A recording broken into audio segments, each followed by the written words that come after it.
Je suis journaliste et je me suis infiltrée pendant 1 an dans le milieu de la prostitution. Ça a changé mon regard sur les hommes et ça a renforcé mon engagement féministe. Salut à tous. Aujourd'hui, on va parler de la plus grosse mythomane égolène de l'histoire du siècle. C'est quelque chose et je vous promets. Laissez-moi vous présenter Swazik Belin, ou Holly Hall pour les intimes. Commençons par le commencement. Swazik Belin est une militante féministe et journaliste, je mets des guillemets, c'est important. Elle a récemment apparu dans une vidéo de Combini, qui a fait beaucoup parler d'elle. Je vais vous laisser la regarder puis, je vais rajouter mon grain de sel. Je suis journaliste et je me suis infiltrée pendant 1 an dans le milieu de la prostitution. Ça a changé mon regard sur les hommes et ça a renforcé mon engagement féministe. Speech. Alors, cette envie d'enquêter dans le monde des escort girls est venue de par un travail journalistique, une proposition de sujet sur l'impact de la loi de 2016, qui du coup met à mal les clients. Et j'ai rencontré pas mal de travailleuses et travailleurs du sexe qui m'ont parlé de leur métier, mais ne voulaient pas m'en dire beaucoup non plus parce qu'ils ne supportaient pas que ce soit encore un discours porté par une journaliste. Et j'ai un ami qui me dit en rigolant, mais t'as qu'à te lancer là-dedans. Et sa phrase a fait un petit bout de chemin dans ma tête et je me suis dit qu'il n'avait pas tout à fait tort. Et donc j'ai décidé de faire de l'immersion. Alors j'ai créé un avatar pour me plonger dans cette enquête et je l'ai appelé Cléo. Je décide donc de passer à l'étape suivante qui est m'inscrire sur un véritable site d'escorting. Il y a différents profils qui se dégagent effectivement de cette masse de clients. Des profils assez clichés, les clients qui vont voir la prostituée pour un moment de psychanalyse. J'en ai eu un comme ça, on a déjeuné ensemble. 900 €. Et puis il y a aussi des objets sexuels non identifiés, parce qu'en fait on ne sait pas trop. Ils viennent pour des choses diverses et variées. J'ai eu un monsieur qui est venu pour que je saute, que je rebondisse sur son ventre. Voilà, je l'ai appelé Monsieur Trampoline. Voilà, donc des choses un peu comme ça, diverses, variées. Il y a le type de l'amoureux transi, il y a tout de suite une passion, comme s'il connaissait la femme qui est en face de lui, alors que clairement, on a aussi un personnage. Et donc, ils en tombent vite amoureux parce qu'elle représente certainement un idéal féminin, parce qu'elle est à leur écoute. Je pense à un particulier qui a décidé qu'on ne se reverrait plus au bout du 2e rendez-vous, parce que c'était pas possible pour lui. Parce que ça le faisait souffrir, qui m'a répété maintes et maintes fois que si on s'était rencontrés dans d'autres conditions, certainement qu'on aurait pu vivre une grande histoire d'amour. Évidemment, cela n'aurait pas été le cas. Le profil du client violent. Oui, j'ai une expérience assez difficile avec François, que j'appelais aussi Monsieur Citron. Lui voulait un peu de soumission, alors je m'étais dit pourquoi pas. Si tout est cadré d'avance, ça pose pas de problème. C'était dans un hôtel, donc je me suis dit l'hôtel aussi, c'est très safe. Et donc je suis allée au rendez-vous, très sympathique au demeurant. Et puis dans l'ascenseur, ça commence déjà un petit peu à changer. Je sens que le regard n'est plus le même. Et dans la chambre, ça devient tout de suite très violent. Je vous passe un peu les détails, si ce n'est qu'il avait une passion pour les fruits et qu'il m'a inséré donc de force 2 mini citrons verts, les citrons à Morito. Et évidemment, je lui ai dit de ne pas le faire, il l'a fait quand même, il m'a attrapé, enfin il m'a violenté, il m'a violé en fait, c'est le terme, juste. Et donc j'ai dû aller aux urgences juste après le rendez-vous pour me les faire retirer, ce qui était aussi une épreuve en soi, physique et psychologique également.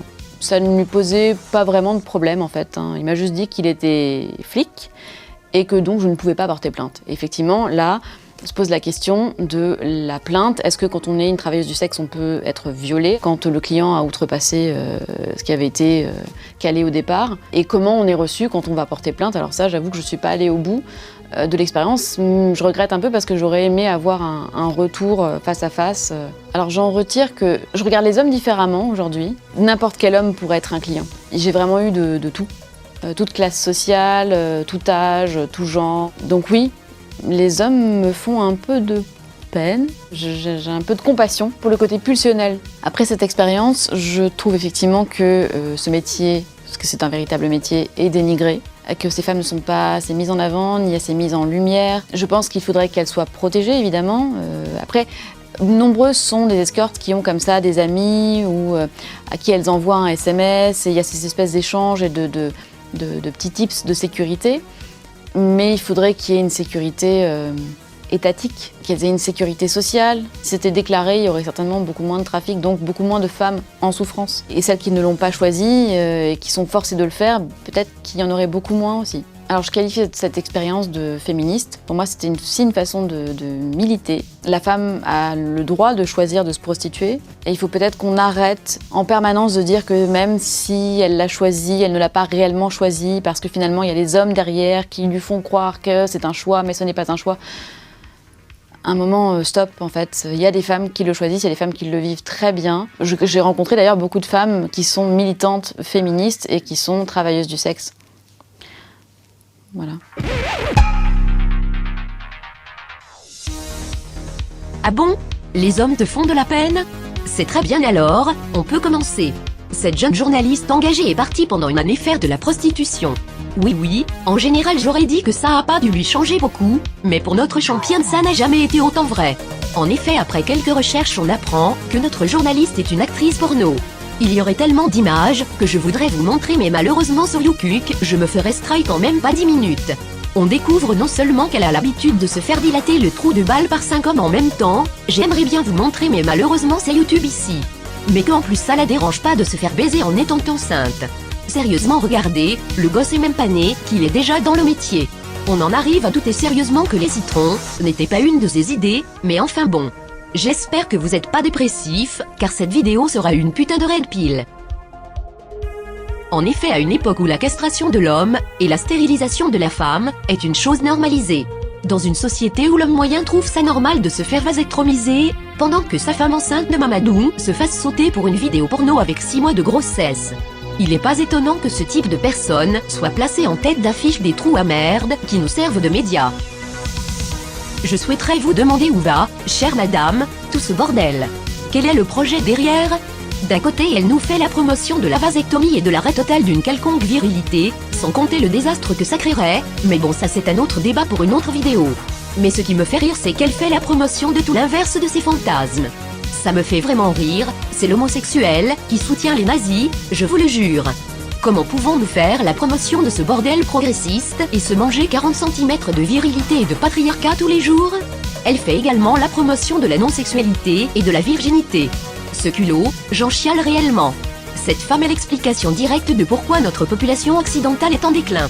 Elle fait la promotion du respect de la femme, puis se fait faire enfoncer 2 citrons dans le fiac. Je vous le dis, si la contradiction était une femme, elle en serait l'incarnation. Enfin bref, je ne souhaite pas faire une vidéo de plus de 10 minutes, alors je vais m'arrêter là. N'hésitez pas à commenter, liker et vous abonner à la chaîne, n'oubliez pas également de mettre la cloche. Je tiens d'avance à dire que je ne fais pas ça pour la thune et que je n'ouvrirai pas de Tipeee ou autre connerie. Contrairement à d'autres golems qui se disent de droite, je porterai également une vidéo sur ce sujet. Moi je travaille à côté et je fais ça juste pour me divertir. Sur ce, j'espère que cette première vidéo vous aura plu, et je vous dis à la prochaine.